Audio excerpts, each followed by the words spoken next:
Muy buenas noches a todos, bienvenidos. Bienvenidos también a aquellos que pudieran estar siguiéndonos por las redes. Debo confesar, en mi experiencia personal, pocas cosas me quitan el humor y la paz como encontrarme perdido en un lugar que no conozco. Ocurre que, la ciudad de San Francisco ha crecido y por mi trabajo era poco lo que podía salir. Y entonces, cada vez que salgo a algún barrio y digo siempre, si me sueltan aquí, por suerte están los carteles, hay que reconocer la ciudad, está bien en ese, por lo menos en ese tema, y podría ubicarme y volver a mi casa. Pero hasta no hace mucho tiempo, y por una señalización deficiente, mucha gente conoció Sacanta. ¿A alguien le pasó eso? Volviendo de Córdoba, hay allí un enriedo de rutas y mucha gente terminó yendo a un pueblo que se llama Sacanta, que no tiene ningún atractivo turístico, pero se dio cuenta que no era allí donde tenía que ir y consiguió volver a San Francisco. Pero una cosa más, antes de entrar con la predicación, y es algo que nos pasó con mi esposa. Cuando nos casamos, mucha aventura, 30 y muchos años, había una isla en Brasil que se conocía muy poco y nos dijeron, pueden hacer allí su viaje de bodas. Y allí fuimos. Y tanto nos gustó y Gino se demoraba en llegar y entonces nosotros todos los años en colectivo y como podíamos, íbamos al mismo lugar. Uno se enamora, yo no conocía el mar, lo conocí allí, me pareció fantástico. Y un año, como tantos otros, ya éramos súper cancheros. Y con bolso en mano y todo lo que había, mucho o poco, para pagar la estadía, para pagar la comida, para volver, todo en los bolsos. Y cuando llegamos, vamos a tomar el colectivo de siempre, pero este aquí que había cambiado algunas cosas. Y entonces a ella le tocó sentarse adelante y yo al fondo.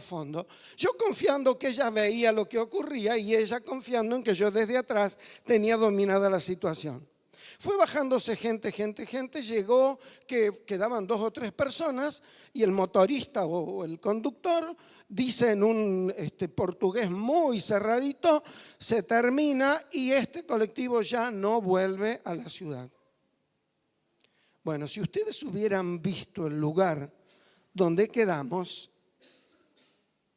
yo no sé con qué compararlo, pero había una lucecita allí en LED, por supuesto que no, de 25, un lugar oscuro, terrible, árboles se veían, lo que alcanzábamos a ver, dijimos, acá somos noticia.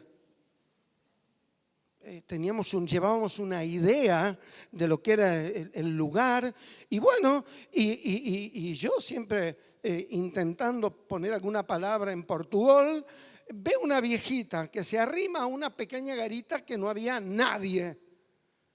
Y entonces comienzo a hablar con ella. Y en ese momento ellos tenían un presidente que era un desastre. Estamos ahí más o menos siempre. Y comienzo a hablar con ella y le cuento que que estábamos allí, que estábamos totalmente perdidos, no sabíamos cuán lejos, cerca estábamos del lugar a donde íbamos. Y ella comienza a llamar, pero dijimos, son asaltantes, nos van a robar, chao, nos despedimos. Nada que ver, era gente que en este último turno se iba a trabajar a hospitales, escuelas y demás, y ya enseguidita nos ayudaron y demás. Llegamos a donde íbamos. A la mañana, cuando supimos el lugar donde habíamos estado, era lo más maravilloso y paradisíaco que existía. Es una isla que se llama Jurerê, carísimo, imposible estar allí, pero claro, nosotros de noche y perdidos y sin luz. Terminó bien. Pero quiero ahora sí predicarles. Y yo muchas veces caigo también en el tema de decir, vamos a reflexionar. Y si yo los invitara a reflexionar, estaría obrando mal. Si yo estuviera seguro que dentro de un momento va a explotar aquí una bomba, y yo estuviera diciéndoles, miren qué lindo el color que ha quedado, esos 3 apliques quedan muy bien y demás, y estoy entreteniéndolos, estoy cometiendo con ustedes un acto criminal. Cuando tendría que decirles, miren, esa es la puerta, tenemos otra salida, pudiera haber un matafuego y algo por el estilo. Y a veces me vuelvo a casa de predicar y me voy con la sensación de haber reflexionado, de haberles contado una historia y de no haberles puesto, porque predicar es proclamar de una manera súper clara, de manera que todos puedan entender el mensaje de Dios y la urgencia que hay en salvarse. Vamos ahora sí, acompáñenme a la lectura que nos va a acompañar en esta noche. Y vamos al Evangelio según San Juan y el capítulo 14.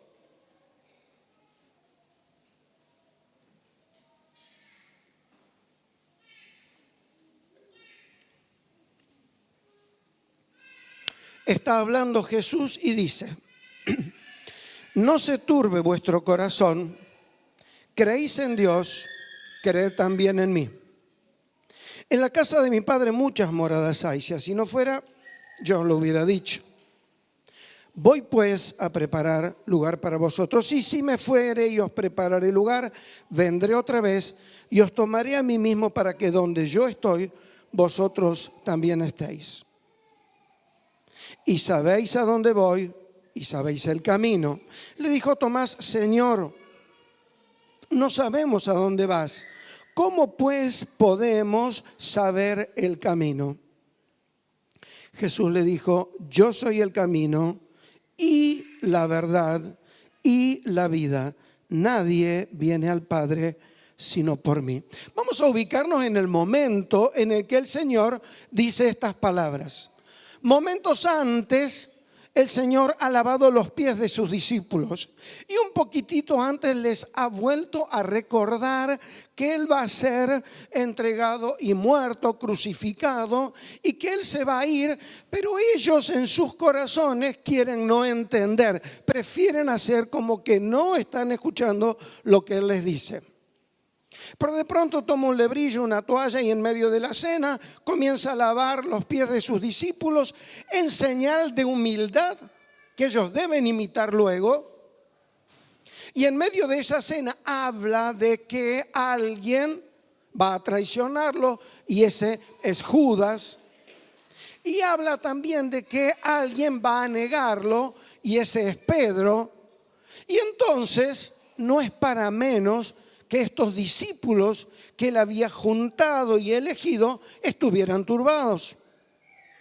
Y entonces Jesús los reúne y les dice, no se turben, no se entristezcan sus corazones. Creen en Dios, sí creemos, crean en mí. Miren, en la casa de mi Padre hay muchas moradas. Si no hubiera esas moradas, yo se los hubiera dicho.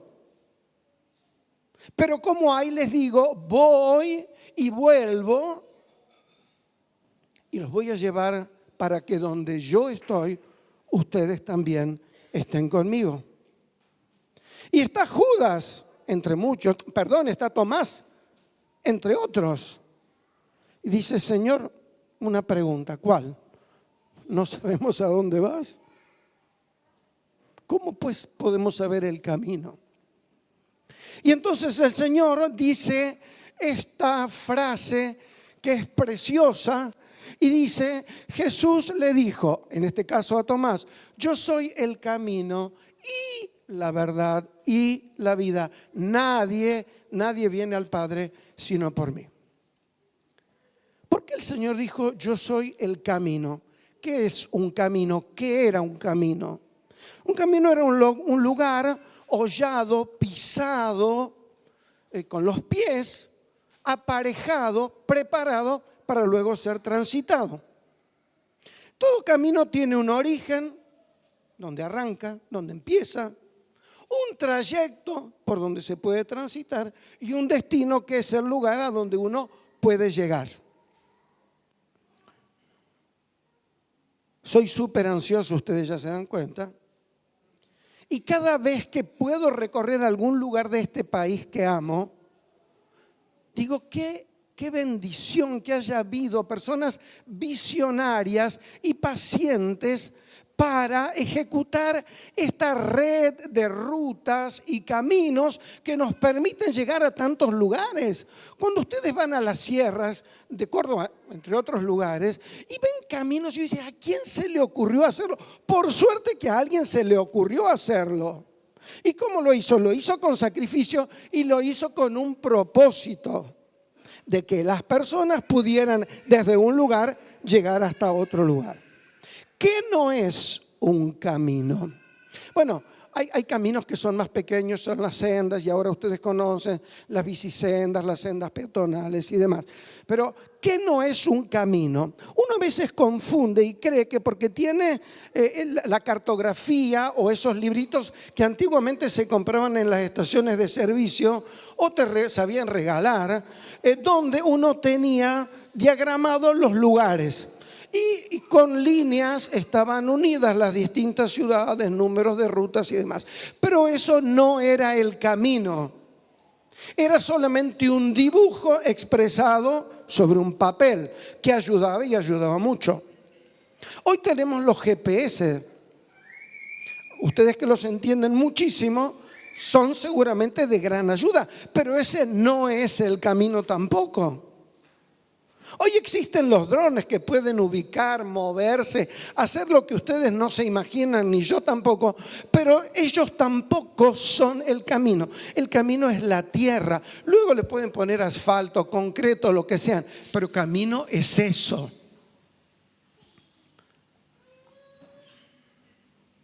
Hay muchos tipos de caminos. Hay algunos que son sinuosos.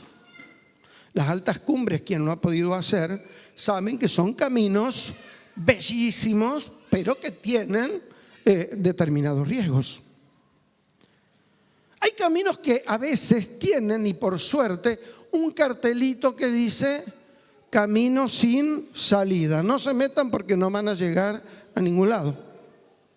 Algunos caminos abandonados, los caminos perdidos que uno llama, sí, yendo a por decir, a Josefina, sí, y tomás por un camino perdido. ¿A qué le llaman? Y bueno, un camino como que cayó en desuso.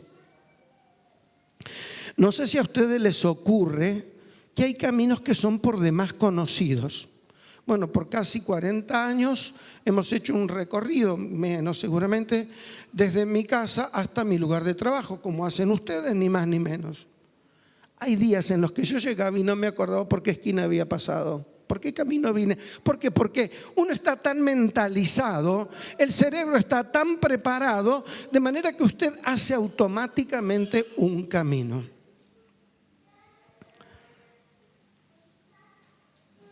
Cuando el Señor le dice a Tomás, Tomás, yo soy el camino, ¿qué le está diciendo? Yo sé que ustedes están desesperados. Yo sé que ustedes están tristes. Yo sé que ustedes ahora parece que se les termina el mundo. Yo me voy. Y a ustedes les parece que ¿cómo van a hacer a volver a retomar la comunión, la fe con Dios?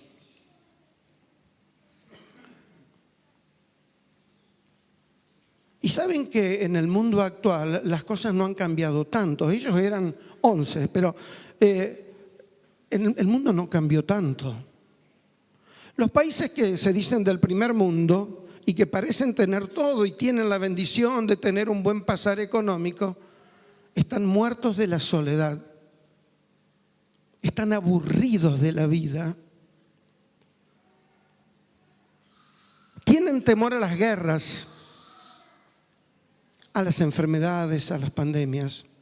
Si usted se corre y va a otros países o viene a países de América subdesarrollados, va a encontrar personas preocupadas, casi desesperadas, sumidas en la pobreza, en el hambre. Y entonces no encuentran el camino. Y muchos buscan caminos y a veces encuentran caminos sinuosos, caminos difíciles, caminos duros. Hay otros que se meten en caminos que son sin salida. Salomón decía en Proverbios, hay muchos caminos y hay caminos que al hombre que emprende y le parece que son derechos, pero su fin visto son caminos de muerte. Isaías decía, todos nosotros, y él se metía también, nos descarriamos como ovejas, cada cual se apartó por su camino, cada cual armó su camino. Y yo veo hoy y veo de mucho tiempo atrás que cada cual busca en desesperación un camino distinto, alguno una religión, una creencia. Hoy pulula, por decir, pastores con mensajes de prosperidad, estimulantes para las personas, totalmente vacíos, y muchos se apoyan en eso. Y caen a veces en sectas. Otros siguen a sacerdotes, otros a maestros orientales, y uno dice, ¿pero qué pasa? Bueno, la desesperación les lleva a eso. Pero cuando Jesús dijo, yo soy el camino, estaba diciendo, yo soy aquel que va a ser pisoteado, humillado, maltratado, torturado y muerto. Dijimos que el camino era eso, era tierra hollada y luego preparada para ser transitada. Cuando Jesús dijo, yo soy el camino, estaba diciendo parte de eso. Pero dijo también, y esa es una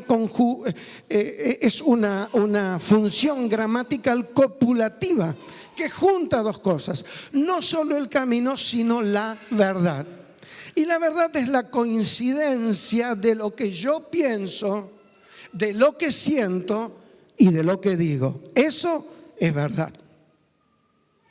En la Biblia, si ustedes tienen alguna Biblia con concordancia, que yo las amo, van a encontrar tantas referencias acerca de que Dios es verdad, de que Dios dice la verdad, de que Dios ama la verdad.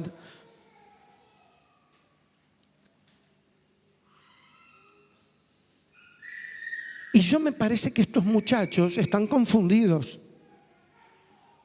El Señor se va, se los ha dicho. Y de pronto escuchan a los judíos que dicen cualquier cosa. Algunos dicen es un loco, el otro es un impostor y tantas cosas. Y yo entiendo que ellos en algún momento llegaron a dudar. Pero el Señor le dice, yo no soy solo el camino, sino soy la verdad. Digan si no da vergüenza cuando se ponen frente al televisor y escuchan a los políticos. Frente a frente, cara a cara, uno dice una cosa y el otro asegura la otra. ¿Y cuál es la verdad? Y a mí me encanta siempre la figura de aquella vez que la mentira y la verdad volvían de la ciudad para descansar. Y el celular de la mentira no paraba de sonar. Todo el mundo la necesitaba, quería utilizarla.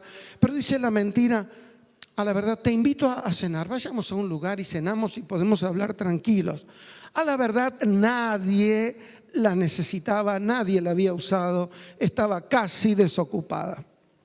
Y se sientan a comer. Y el celular de la mentira sonaba y seguía sonando. Pero la mentira dice, no, ahora estamos cenando.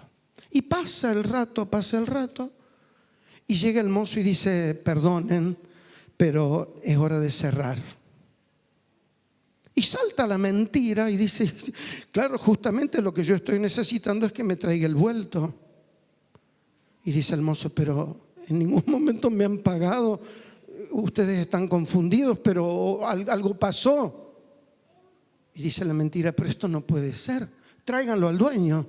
Y bueno, llega el dueño del negocio y dice, ¿qué pasa? Bueno, dice, su empleado se ha quedado con el dinero que yo le he dado. Porque yo le he dado el dinero. Y entonces, eso por supuesto no había ocurrido. El mozo se agarra la cabeza y dice, Dios mío, ¿dónde está la verdad? La verdad estaba sentada comiendo con la mentira.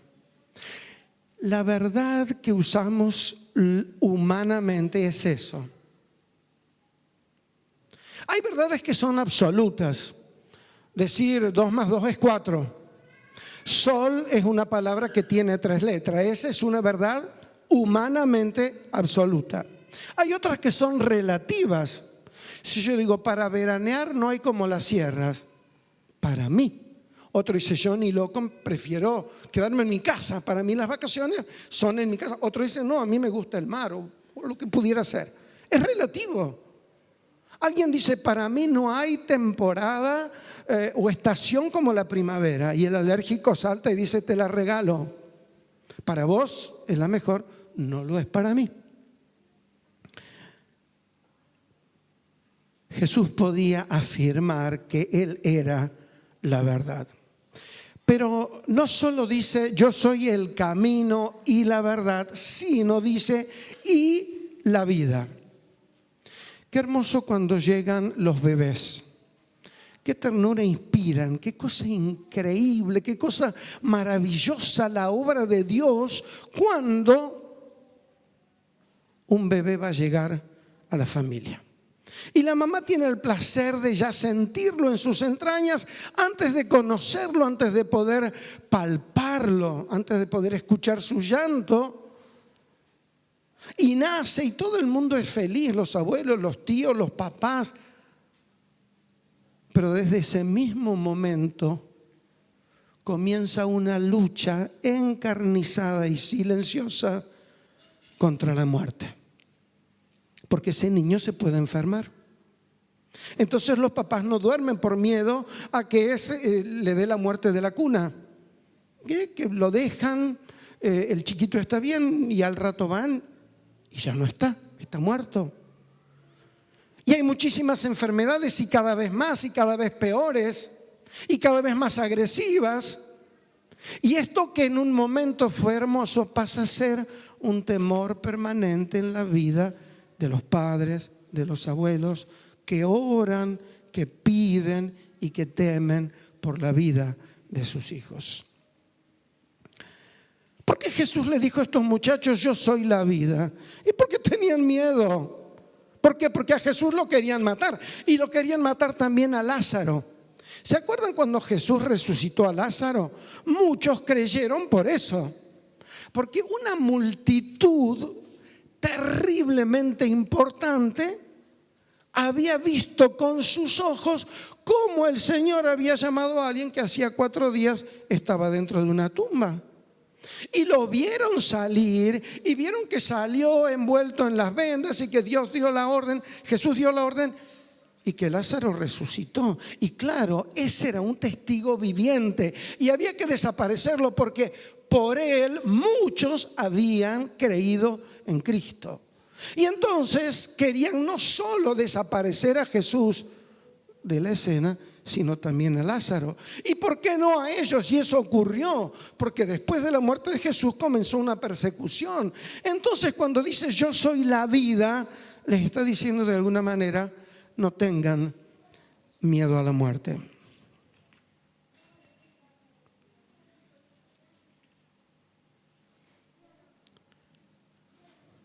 Defínese la vida como la energía que tienen los seres orgánicos que le permiten nacer, crecer, recibir estímulos, reproducirse y luego morir.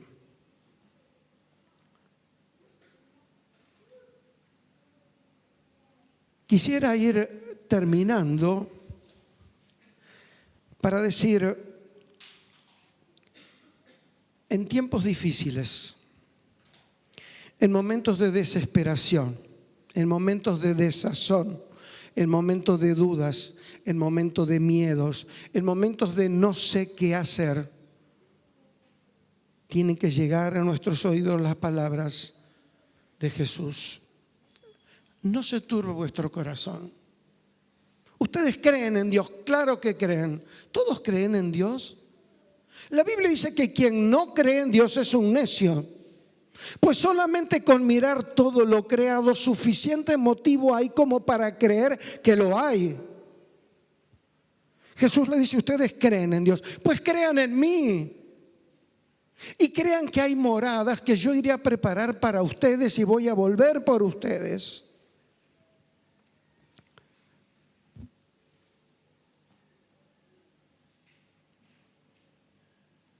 ¿Qué necesita un muerto? ¿Ropa? No, ya no los visten más. Antiguamente hasta zapatos le ponían, corbatas y demás. Ya no. Dinero no, ¿para qué lo necesita? Un auto, nada de eso. Un muerto necesita vida. ¿Saben ustedes que para Dios cada uno de nosotros estamos muertos? Hasta que arrepentidos aceptamos la obra de Cristo y entonces sí, el Señor nos da vida. Y no es una vida que es la vida terrenal, sino una vida que pasa, que trasciende los umbrales de esta y nos introduce a la vida eterna. Jesús es el camino para transitar. Jesús es la verdad para creer y Jesús es la vida para vivir.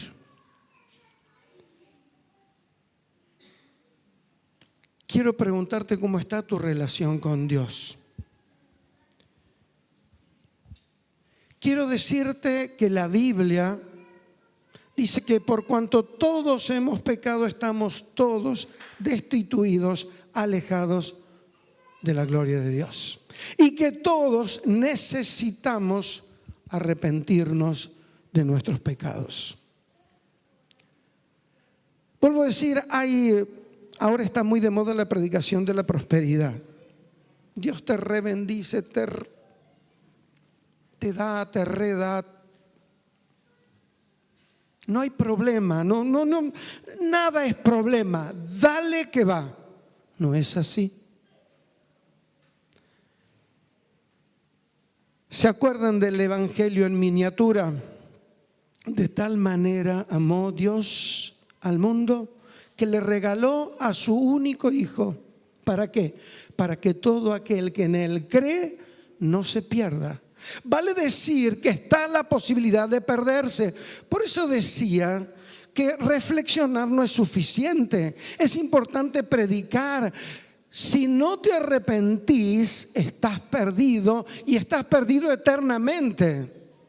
Y si Dios dispusiera de tu vida, porque Él tiene en sus manos el darte y quitarte la vida, ¿qué ocurriría si esta noche Él decidiera por ti?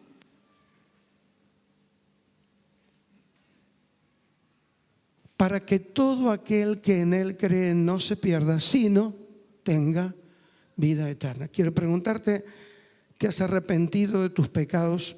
Yo sé que vos decís, mi vecino es peor. Yo sé que vos mirás a tu profesor y decís, es terrible qué vida que vive, que tiene. Y yo sé que siempre te comparás con alguien peor. Pero ¿sabes que para Dios no hay diferencias? El que comete un pecado es como si cometiera todos los pecados. Por eso Él dice, todos son pecadores. No hay más, no hay menos. No hay peores ni mejores pecados. Y todos merecen de perdón de Dios. Cristo como camino vino con un propósito. Dijimos que todo camino tiene un propósito y es de acercar dos lugares, una ciudad con otra, un pueblo con otro, un lugar con otro. No viene al caso. Cristo vino al mundo con un propósito cierto, seguro, determinado, y era morir. Todos venimos al mundo y lo hemos dicho un montón de veces, para vivir. Para vivir cuanto se puede, cuanto más mejor.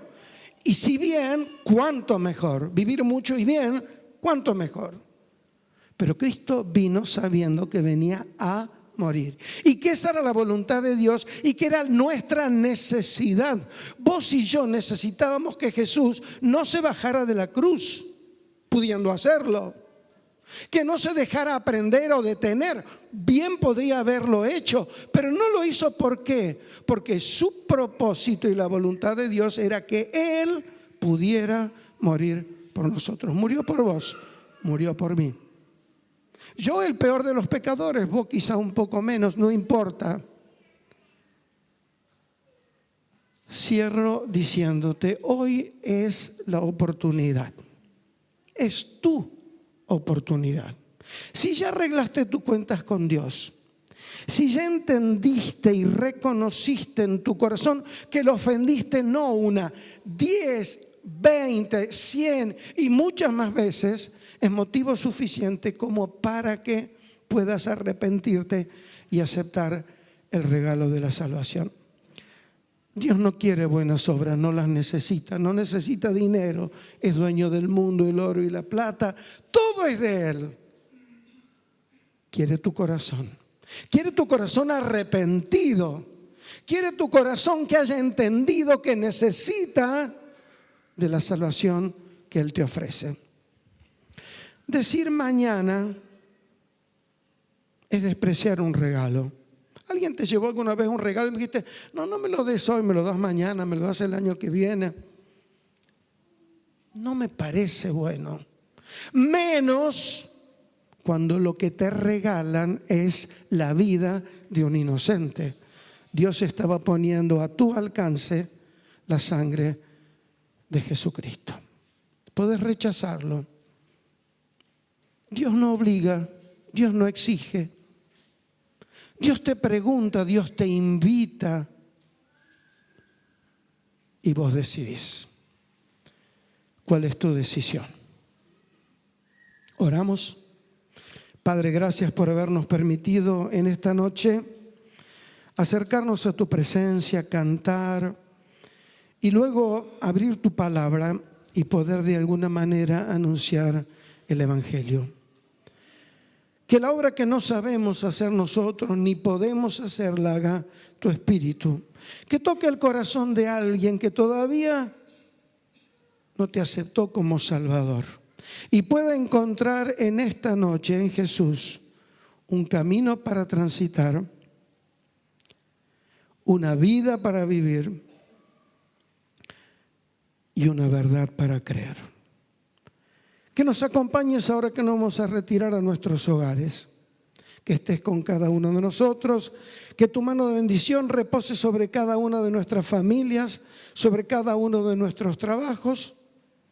Y que tu compañía y bendición nos acompañe en esta semana. Te alabamos, Padre, te bendecimos y te agradecemos por todo en el nombre y en los méritos del Señor Jesús. Amén. Bueno, muy buenas noches.